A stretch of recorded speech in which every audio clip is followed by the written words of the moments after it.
It was the fall of 1896. The streets of Valentine were thick with dust.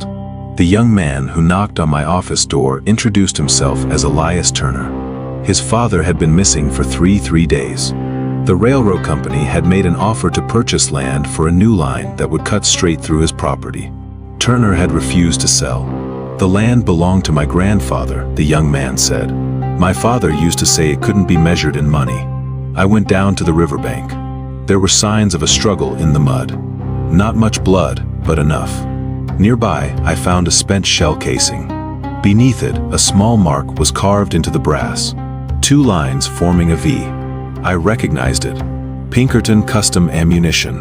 In town, people whispered about the trouble in Blackwater and a gang that had fled into the mountains. But this wasn't gang work. This was company work. I found Caleb Harlow near Emerald Ranch, acting on behalf of the railroad.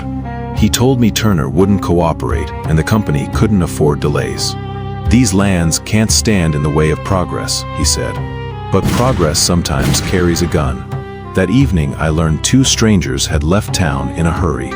One was tall, wearing a black hat. The other was younger, with a scar across his face. They matched the Pinkerton description. The next morning they returned to the Dakota River. Old Turner lay on his back near the water.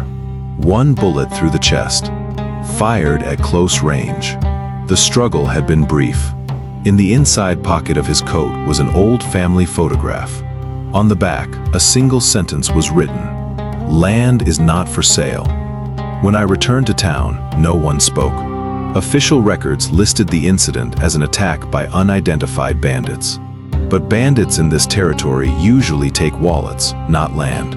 2 days after the burial, the railroad's lawyers arrived. Black suits, clean boots, papers in hand. Sales contracts, threats of seizure, court expenses. Elias looked hollow. The ranch had suffered through a dry season, cattle growing thin. He couldn't afford a legal fight.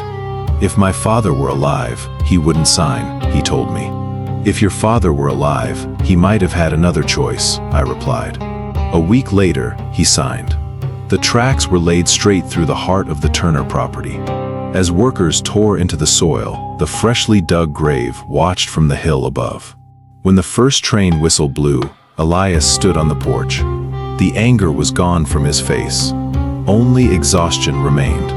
Caleb Harlow returned to town. The new line was completed on schedule. The company was satisfied. The official report stated that old Turner had been shot by bandits along the riverbank.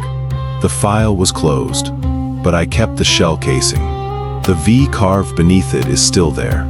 In this country, railroads run straight.